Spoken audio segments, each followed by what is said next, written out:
অনিচ্ছা সত্ত্বেও তাদের গাইতে হয়েছে, যেহেতু তখনকার মুখ্যমন্ত্রীর লেখা গান এবং তার সুর করা গান। যে একটা ফাংশন হতো রবীন্দ্র সদনে, সেখানে মুষ্টিময় কতগুলো লোক ছিল যারা তৃণমূলের লোক ছিল, তারা ছাড়া কেউ বাইরের কেউ গাইতে পারতো না। বিশ্বাসের ভাই স্বরূপ বিশ্বাস অলরেডি অ্যারেস্ট হয়েছে। কোনোদিন কোনো ছবি পরিচালনা করেনি, কোনো ছবি প্রযোজনাও করেনি।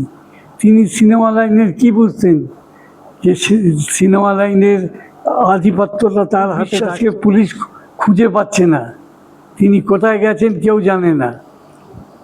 বিশ্বাস নিজে এত বেশি ইন্টারফেয়ার করেছিল আর এত বেশি নিজে সামনে দাঁড়িয়ে ছবি তুলেছিল যে কেউ ওই মেসিকে দেখি দোলায় শুধু দুলবো। প্রথমে একটু আগেই বললাম, আমরা প্রথম দেখেছি যে এর আগের যিনি মুখ্যমন্ত্রী ছিলেন তার লেখা, তার সুর করা গান ইন্দ্রনীল সেন, উনি কলকাতার বিশিষ্ট শিল্পীদের দিয়ে, মানে তারা ইচ্ছায় কেউ গান করেনি। আমি অনেকের সঙ্গে কথা বলেছি, তাদের অনিচ্ছা সত্ত্বেও তাদের গাইতে হয়েছে, যেহেতু তখনকার মুখ্যমন্ত্রীর লেখা গান এবং তার সুর করা গান। সেই জন্যে তখনকার শিল্পীরা খুবই অপমানিত বোধ হয়েছেন এবং বাধ্য হয়ে গান করেছেন, যেহেতু করতেই হবে, যেহেতু তখনকার মুখ্যমন্ত্রী ছিলেন মমতা বন্দ্যোপাধ্যায়। তা আমাদের কাছে সঙ্গীতটা এমন জিনিস, কারণ আমি প্রথমেই বলেছি যে আমি একজন সঙ্গীত জগতের বাড়ি থেকে বিলং করেছি। আমার আপন পিসি উৎপলা সেন, আমার পিসেমশাই সতীনাথ মুখোপাধ্যায়, আমার আপন মামা নজরুল গানের সম্রাট ধীরেন বসু। আমি সেই বাড়ি থেকে বিলং করেছি, গানটা আমার রক্তে আছে। তো সেই জন্য আমি তখন ভাবতাম, এবং আমি অনেক শিল্পীকে বলেছিলাম যে তোমরা কি করে এই গান গাইছো, ইন্দ্রনীল সেন তোমাদের জোর করছে বলে গাইতে হচ্ছে? বলছে কোনো উপায় নেই, আমাদের গাইতে হচ্ছে, যেহেতু চিফ মিনিস্টারের লেখা এবং তার সুর।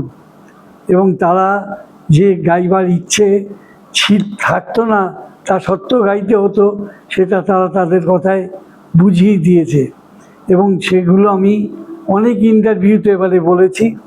এবং আমরা চাই এখন যিনি মুখ্যমন্ত্রী হয়ে এসেছেন তিনি বাংলা সঙ্গীতকে অনেক বেশি প্রেফারেন্স দেবেন, এবং আমাদের যারা শিল্পী, কলকাতার শিল্পীরা আছেন, তারা সবাই ভালোভাবে গান করবেন এবং ভালো ভালো জায়গায় তাদের গভর্নমেন্টের যত অনুষ্ঠান হবে তারা সুযোগ পাবেন। যে সুযোগ পাওয়ার কথাটা বললেন, কোথাও কি সুযোগের অভাব হয়েছে? তো মানে ওই দলকে সমর্থন না করলে? হ্যাঁ, সে তো নিশ্চয়ই, আমি তো বললামই আগে আপনাকে যে একটা ফাংশন হতো রবীন্দ্র সদনে, সেখানে মুষ্টিময় কতগুলো লোক ছিল যারা তৃণমূলের লোক ছিল, তারা ছাড়া কেউ বাইরের কেউ গাইতে পারতো না। সেটা কি এক রকমের ব্যান কালচারকে প্রমোট করা বলতে পারি? একদমই তাই। কারণ যদি সেই দলকে যদি মানে ইয়ে না করতো, তাহলে চান্স পাওয়া যেত না। তা এখন আশা করি এই নতুন গভর্নমেন্ট এসে এইসবগুলো বন্ধ হবে। এখন তো আমরা অনেক কিছু দেখছি, সেগুলো ভালোভাবে ভালো রাস্তায় গিয়ে ভালো অনুষ্ঠান হবে। সিনেমার লাইনে, সিনেমার জগৎটাও সবাই চান্স পাবে, হেয়ার ড্রেসার থেকে শুরু করে আর্টিস্ট, কলা কৌশলী। এই দল পলিটিক্স আমার মনে হয় এইসব জিনিসে থাকা উচিত না। যদি তার ট্যালেন্ট থাকে সেই ট্যালেন্টে এগিয়ে যাওয়া উচিত, এটাই আমি মনে করি। আর এটা আশা রাখি যে এই জিনিসটা এখন হবে। বিশ্বাস ব্রাদার্সকে বলা হচ্ছে বন্ধ করা হয়েছে, দাদা কি বলতে চাইবেন সেই বিষয়ে? দেখুন, আজকে আপনার কাছে কথা বলি, অরূপ বিশ্বাসের ভাই স্বরূপ বিশ্বাস অলরেডি অ্যারেস্ট হয়েছে, এবং তার সম্বন্ধে আমি অলরেডি ইন্টারভিউ দিয়েছি এবং বলেছি আমি যে তিনি কোনোদিন কোনো ছবি পরিচালনা করেনি, কোনো ছবি প্রযোজনাও করেনি। তিনি সিনেমা লাইনের কি বুঝতেন যে সিনেমা লাইনের আধিপত্যটা তার হাতে থাকতো। এবং আজকে আপনাদের জানিয়ে রাখি, অরূপ বিশ্বাসকে পুলিশ খুঁজে পাচ্ছে না, তিনি কোথায় গেছেন কেউ জানে না। তা তারা তখন যেহেতু চিফ মিনিস্টারের কাছের লোক ছিল বলে একটা মন্ত্রিসভা অর্জন করেছিল এবং যা ইচ্ছে তাই করত, সেটা এখন বন্ধ হয়ে গেছে এবং এখন পুলিশ খুঁজেই তাকে পাচ্ছে না। এই তো আমাদের দেশের অবস্থা ছিল। আচ্ছা, কোথাও গিয়েও মেসি কাণ্ডটাকে জনগণ এখনো ভুলেনি, যার জন্য এখনো অব্দি জনগণ জাস্টিস পায়। তো সেই ক্ষেত্রে আপনাদের মতামতটা কি? আমাদের মতামত, যারা দেখুন স্কুলের স্টুডেন্ট, কলেজের ছাত্র, তারা পয়সা দিয়ে টিকিট কেটে দেখতে গেছিল মেসির ওইটা, কিন্তু অরূপ বিশ্বাস নিজে এত বেশি ইন্টারফেয়ার করেছিল আর এত বেশি নিজে সামনে দাঁড়িয়ে ছবি তুলেছিল যে কেউ ওই মেসিকে দেখতেই পায়নি। সেই জন্যে তার এগেনস্টে অনেক এলিগেশন হয়েছে, অনেক কিছু হয়েছে। এখন অলরেডি তাকে পুলিশ খুঁজে পাচ্ছে না, তিনি কোথায় আছেন কেউ জানে না। আর সবচেয়ে লজ্জার বিষয় হলো একমাত্র কলকাতাতেই, যেটা ফুটবলের বলে যে এটা বার্থ প্লেস অফ ইন্ডিয়া, ফুটবলকে সবাই এত ভালোবাসে, সেখানে বাইরের জায়গায় বোম্বেতে, হায়দ্রাবাদ, সব জায়গায় সুষ্ঠুভাবে হলো। আর আমাদের এখানে কি হয়ে একটা মানে পুরো মানে বেঙ্গলের নামটা ডুবলো, আর একটা মেসি বা কি আইডিয়া নিয়ে এসে ফেরত গেল। সেটা সত্যিই লজ্জাজনক। এটা একদমই মানে অনেক কত লোক মানে কিভাবে পয়সা জোগাড় করে তারা টিকিট কেটেছিল যে বেসিকে তাদের চোখের সামনে দেখবে, সেটা তো তারা দেখতেই পেল না। আর বেঙ্গলেই হলো, যেখানে বোম্বেতে এত সুষ্ঠুভাবে হলো, হায়দ্রাবাদে হলো, সব জায়গায় ঠিকঠাক হলো, আমাদের এখানটায় কেন এরকম হলো যে শুধু কয়েকটা পলিটিশিয়ান তাদের পাওয়ার খাটিয়ে মেসিকে কন্ট্রোল করতে গিয়ে পুরো জিনিসটাই গন্ডগোল হলো। সেটা খুবই লজ্জাজনক। এই সময় রিয়ালিটি শো নিয়ে কি বলতে চাইবেন দাদা? এই সময় রিয়েলিটি শো ভালো হচ্ছে, যারা সারেগামায় আসছে রোজ শনিবার রোববার, আমি দেখি খুব ট্যালেন্টেড ছেলেমেয়েরা, মানে গ্রাম থেকে কেউ, মানে ত্রিপুরা থেকে একটা ছেলে গান করে, অসাধারণ গায়।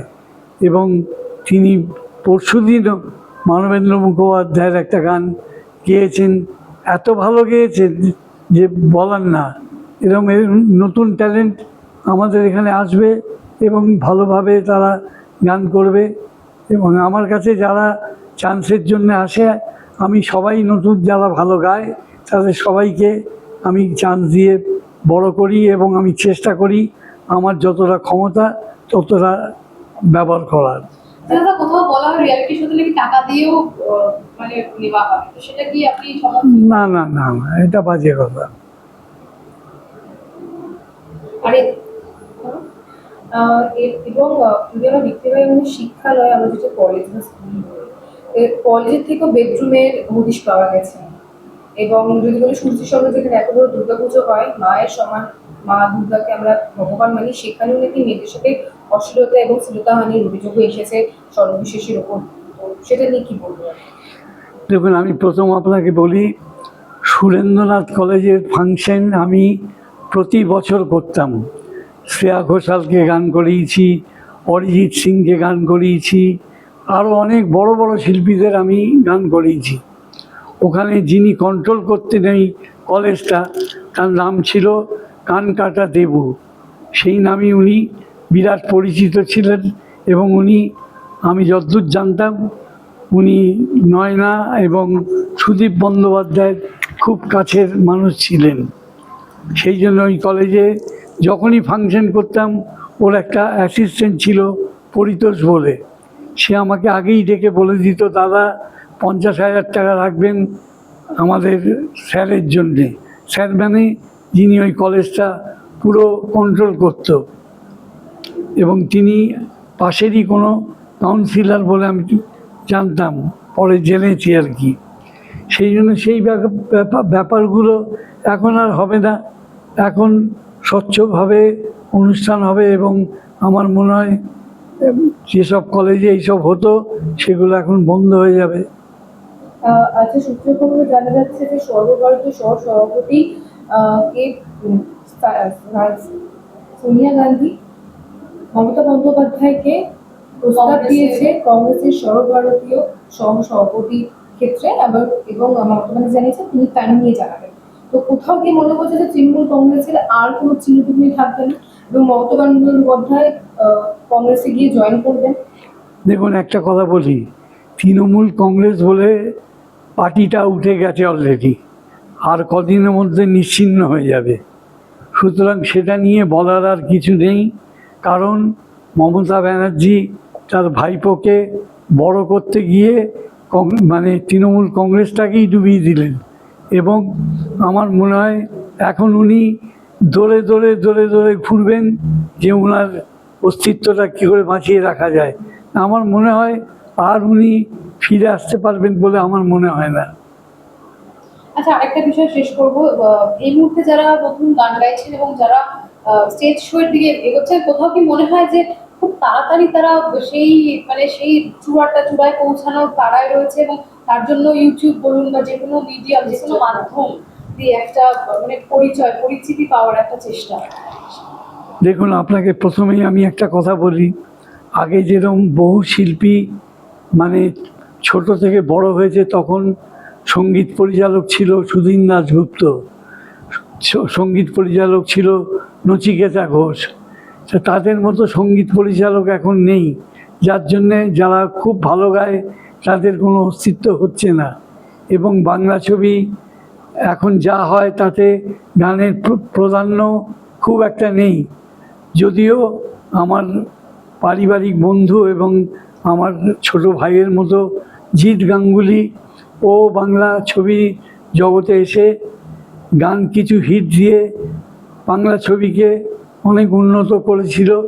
আমার মনে হয় এরপরে আরও কয়েকটা ছবি ও যদি সঙ্গীত পরিচালনা করে তাহলে হয়তো নতুনরা সুযোগ পাবে এবং বাংলা গান আবার ফিরে আসবে। তাও কিন্তু কোথাও এটাকে প্রফেশন হিসেবে বেছে নিতে মানুষ এখনো যারা নতুন বা পরিবারের থেকে হয়তো সেই বিষয়টা রাজি হতে ভয় পাচ্ছেন, কারণ যেহেতু কাজের, আপনি যেমনটা বলেন, কাজের জায়গাটা অনেকটা কমে গিয়েছে এবং সুযোগও অনেকটা কমে গেছে। সেখান থেকে তার ছেলে বা মেয়ে বাড়ি থেকে বেরিয়ে এটা করবে, সে কতটা সিকিউর তো নয়, কিন্তু সেই জায়গাটা দাঁড়িয়ে হয়তো সেই ভরসাটা পাচ্ছে না। এটা নিয়ে কি বলতে চাইবেন যারা এই ফিল্ডে আসতে চাইবে? দেখুন, এই ফিল্ডে আসতে চাইলে এখন ডেফিনেটলি সুযোগ পাবে, এবং আমার মনে হয় যাদের যারা এখন ভালো গান করে, আমার মনে হয় তাদের পরিবারের বাবা মারাই তাদের বেশি করে সহযোগিতা করে যাতে তারা এগিয়ে যেতে পারে। আমার মনে হয় সেটা হলে তারা নিশ্চয়ই ভালো গান করলে তারা ডেফিনেটলি নাম করবে এবং ভালো জায়গায় পৌঁছবে। Thank you. একটা গান দিয়ে শেষ করি। একটা গান ছাড়া তো গান দিয়ে শেষ হয় না।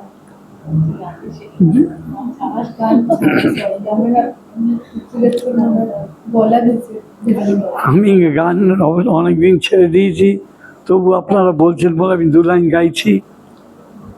তুমি আর আমি শুধু জীবনের খেলাঘর, হাসি আর গানে ভরে তুলব, যত ব্যথা দুজনে ভুলবো।